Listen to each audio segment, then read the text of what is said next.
We can all agree trust is a nice thing. Everybody will agree to that. Yes, we would love trust in our relationship with suppliers, buyers, or what have you. But, we have actually managed to create trust and make it a monetary value. My doctorate was actually based on studying trust and AI in negotiation. And we identified clearly, and this may be logical to a lot of people, but we managed to put a value on it, that when you have a high level of trust in any kind of relationship, the transaction cost goes down and the profit increases. But when you have low level of trust, transaction cost goes up and profit declines. And we could actually put a value on trust that in negotiation where trust is high, they typically capitalized up to 38% more value than in negotiation where trust is low.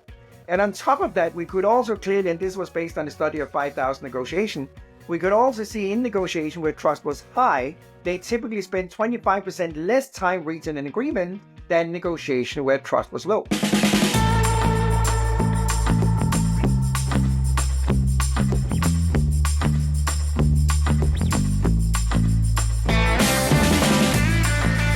Thank you so much for joining another edition of the Never-Ending Climb for Stronger Supply Chain and Procurement. Today, we have the pleasure of being joined by Keld Jensen. Now, Keld is a celebrated author, 27 books in 38 countries, globally recognized negotiations expert, and an advisor to Fortune 500 and governments. Keld, thank you so much for making some time to join us today. Thank you for having me. So, when we think about negotiations, we don't necessarily think about procurement, even though procurement often needs to be so good at negotiations, but they often prevent themselves from having the most important kind of negotiations because they're stuck in an RFP land and they're trying to competitively bid things that make no sense to competitively bid because a policy said they had to. What do they need to be doing instead? Well, you are opening a topic we could talk about for days now, Sean. But just before we dive into that, let's take one step back. Why is it that two organizations negotiate in the first place? Well, organizations always negotiate really for only one reason, and that is to create and distribute value, right? That's why you have a buyer and a seller. They want to create value. Yeah. Now, the interesting fact here is that, Sean, we are right now in the middle of doing a piece of research where we're comparing competitive bidding with negotiation, transparent, open negotiation. Right on. And we're not completely done, but I can already now reveal that the study will show that negotiation outperforms competitive bidding every single time. Absolutely. So your question is, why are they doing it? Well, I have to say, now I'm being rude for a moment, so let's start offending your whole entire audience. Perfect. They need it. Yeah. We need to wake them up. Okay, let's wake them up. I think some of the procurement officers are doing it not only because they have to, but because they're a little bit afraid of the confrontation. They're a little bit scared about confronting a supplier, and it's so much easier sitting behind a spreadsheet than actually go into a conference room and sit talking to a real human being. So some of them are a little bit afraid of that, and some of them are incompetent in the science and art of negotiation. Having said that, I do work with lots and lots of skilled, bright, wonderful procurement people who absolutely got the skill to negotiate, but they're limited by the rules and the regulations that basically just preventing them from negotiating. So it's obviously far from not all of them that are just incredibly bad at negotiating, but some of them don't really understand the value that we're able to create through negotiation. And that's why they just choose to go out with the RFP and the competitive bidding and, doing what I would call slightly unintelligent approach into creating value. It's almost the easy way out, right? Because when something is designed to be squarely fit into 3 columns of a spreadsheet so that somebody can neatly point to, oh, well, we picked this one because... Sure. The process of generating those 3 columns is, in the way a lot of organizations run that process, so limited in the ability to ask questions, to clarify, to actually understand the value that's possible. Right. And it also forces a process up front that artificially restricts the art of the possible. And in many respects ends up creating an outcome where they ask for something that would have been possible in normal 5 years ago, and they'll prevent the possibility of new, innovative, or optimal opportunities just by having excluded them from scope in the requirements that went into the RFP in the first place. Yes, absolutely. You're so right. Now, the challenge with an IFP, where the supplier just have to fulfill some requirements within that framework, is obviously there's no dialogue. So let me give you a very simple example of the asymmetric value that we, in my world, call necro-economics, negotiation economics. Let's say that you have a buyer that goes out and requests 6-month delivery time on whatever it might be. They have no understanding what impact that will give the supplier. Let's say that the buyer will have a benefit of $1 million by getting something shipped in 6 months. But in order for the supplier to reach 6 months, they'll have a cost of $2 million.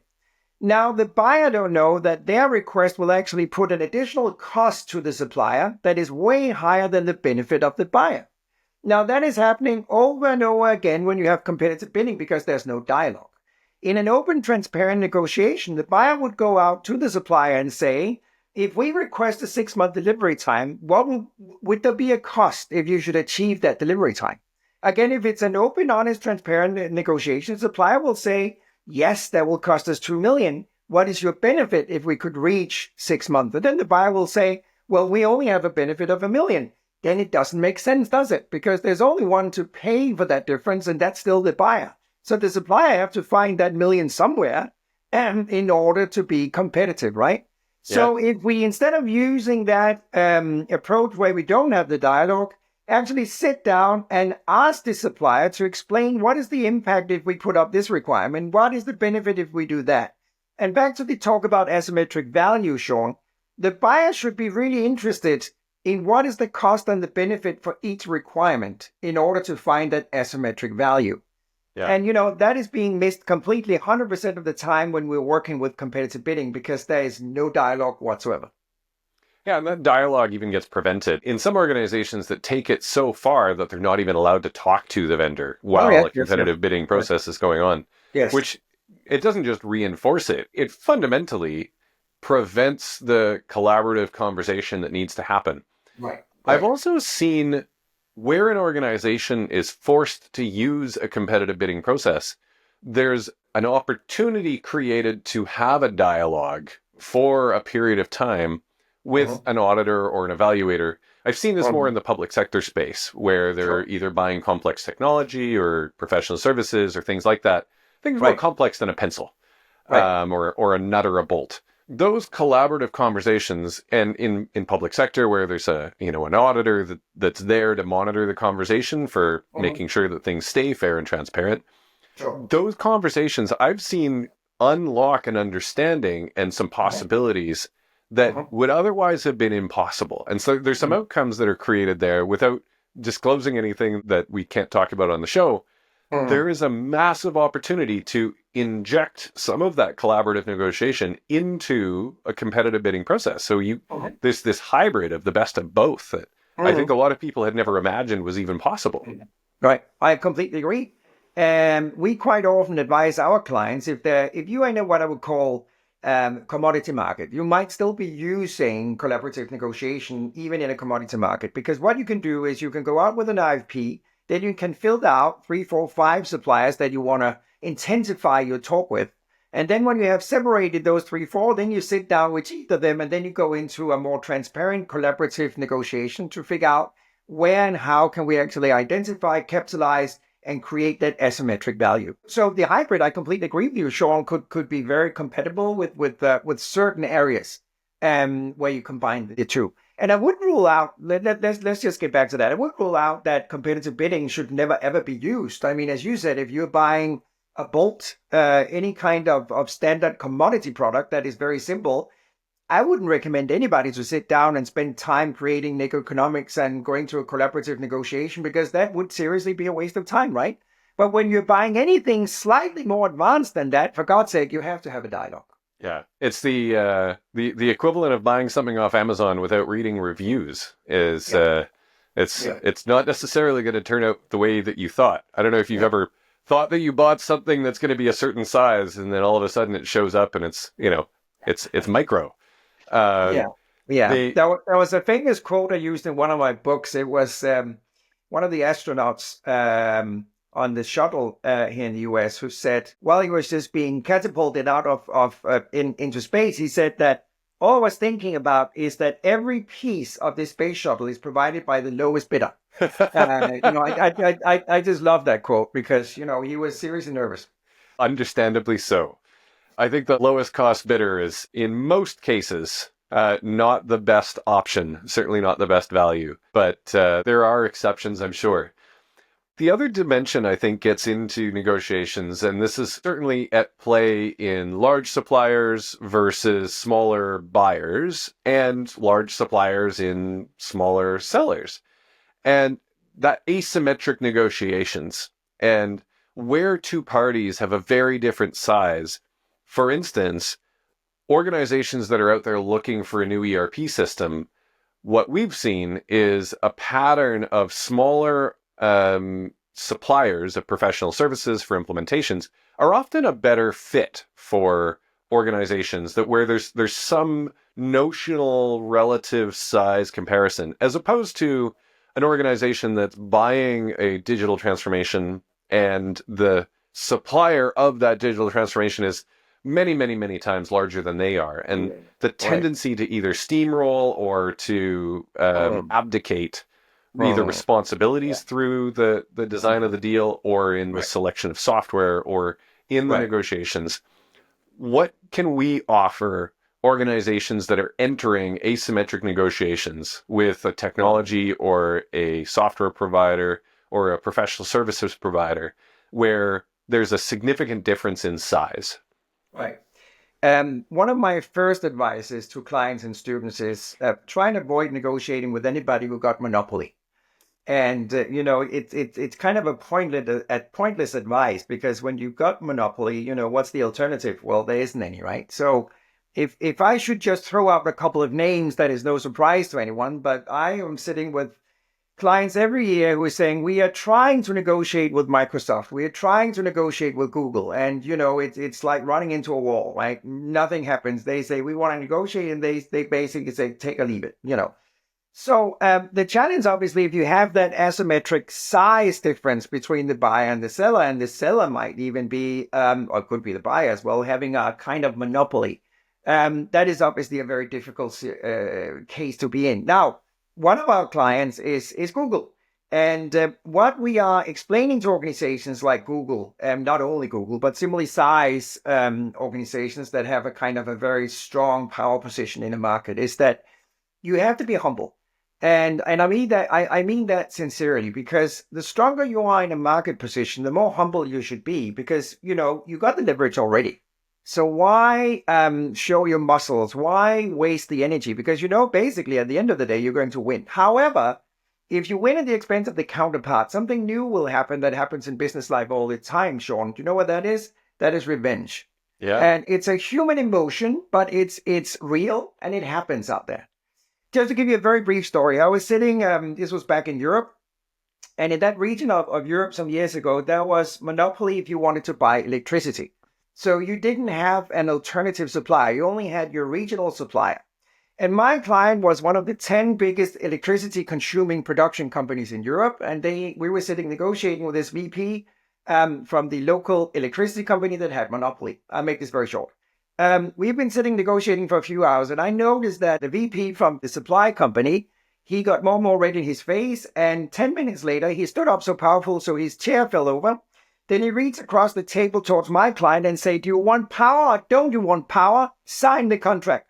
That was the end of that negotiation, because all I could do was point to the contract and tell my client, you have to sign the contract right there, because, there was no alternative.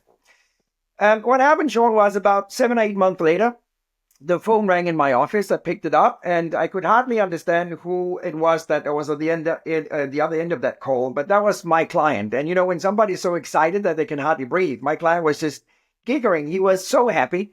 And when he finally could breathe again, he said, have you seen the front page of today's business paper?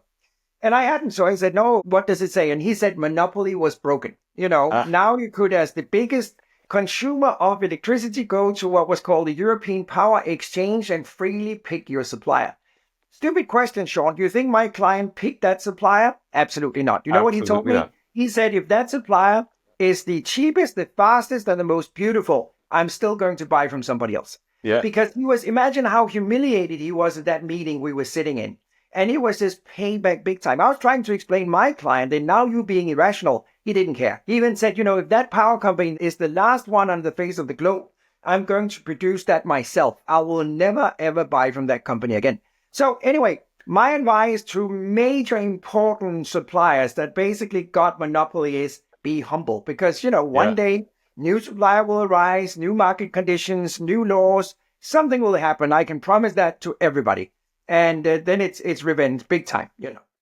And I think it plays back to such a famous quote of nobody remembers what you said, but they remember how you made them feel. Yeah. And the experience of a counterparty in any negotiation is so important unless you are thinking only short term and the rest doesn't matter. Right, and I think the way, whether it's a large buyer and a smaller seller, or vice versa, the take it or leave it, or the, buy from us or go somewhere else. Right. I know I'd had a conversation with somebody where we had helped them several years ago, and we were not, let's just say, happy with the way our team was treated. So we had to politely let them know that they really needed to go deal with somebody else. Mm-hmm. And fast forward a few years later, some people within their team that were new reached out to us for help. And we reached back out to, a leader to say, hey, listen, we've been asked to come back and help you. But if we were going to do that, because of this that happened in the past, we have some reservations. And we would like to know that if anything happened, kind of like last time, that we could bring that up to you and we could resolve it. Sure. The response that I received was, what do you mean you don't want to work with us? We're the best. Right. Yes. So you can imagine that this ends in a polite, okay, well then. Right. You can go on being the best. Sure. Good luck with that. Yeah. Exactly. And the way that we leave people feeling really matters. And the humility that we bring to the world, I think, regardless of the power position, is so important. I think that one of the greatest ways to evoke either a rebellion from a supplier or in other contexts of negotiations is to take that might is right approach. Or if driving, I've heard that the right of weight, if you're driving a very large vehicle, it backfires in such spectacular ways that I liken it to karma, right? I'm curious how this factors into negotiations. And I think you gave a great example of, in life, the way that we go through treating others comes back to us in such spectacular ways, but not always when we expect it or in the ways that we do. But it sure does, doesn't it? Right. Oh, absolutely. Do you know what? When I run my workshops and do my keynotes, I often use the golden rule. And I always ask my audience, Sean, do you remember what the golden rule is? And there's always somebody in the audience who say, only do to others what you like others to do to you. And I say, spot on. And now this is not a question whether you are Christian or spiritual or religious at all. But the fun fact is that we've actually done a study where we look at negotiators who only do to others what they would accept others are doing to them. And do you know what the fun fact is, Sean? They are financially more successful than those who don't. Yeah. Again, it's not a question whether you are a Hindu or Jew or Christian or whatever you are. It's basically just understanding that you should probably only ask, demand, or request something from the counterpart that you would be okay yourself, right? Talking about that, a quick example again. I was in Germany last year, and I was working with a procurement director of a major German corporation, and he was, how can I put it nicely, not very pleasant to the supplier we were talking to. So I'm a very curious individual. I want to learn all the time. So we stood out on the parking lot, my client, the German procurement director, and I asked him, how would you have felt if the supplier had that behavior towards you that you had towards him? And then the procurement director looked at me and said, oh, I would have hated his guts. It would have been very, very unpleasant. And then I said, okay, so why is it okay then that you had that behavior towards the supplier? And then the German procurement director looked absolutely puzzled and looked at me and said, but I'm on the buy side. And you know what? Then I went back home. I looked in the Bible, and there's no exception in the Bible for the golden rule. It doesn't say the golden rule do not apply for buy side. There's no exception. And the fun fact is actually, I work globally. So I think it was 6 years ago, I sat down and I looked at the 13 biggest religions in the world. And getting back to what I said, whether you're a Christian or Hindu or Jew or Muslim or whatever you are, in all of the religious scriptures, there's something similar to the golden rule in all of them. Yep. It's phrased slightly differently, but it's the same point. Only do to others what you want to do to us. And think about it this way, Sean. all of these biggest religions, thousands of years ago, our ancestors were sitting there writing the same sentence around the globe. That was before phones and internet. They couldn't talk to each other, but they all came up with the same. So if you're not spiritual already, when you identify something like that, you almost become spiritual immediately because there's something bigger than us. We could call it whatever you want to call it, but just bringing all of this back to earth, I can just tell you that negotiator who actually follow this rule consciously or unconsciously are financially more successful than anybody else. I think that's the important takeaway. I think building on that, when we consider leaders that have taken approaches to negotiations of might is right, or they're being, beating the other with a contract, or taking the contract as just a suggestion, it demonstrates that without trust, there is no value to be optimized because the fundamental relationship is broken.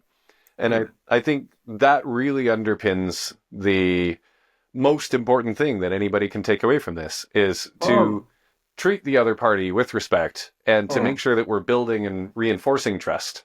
If we think about organizations or leaders that make a deal and then come back and break it later on, it's very difficult for anybody to trust them. And word gets around. It's tremendously damaging.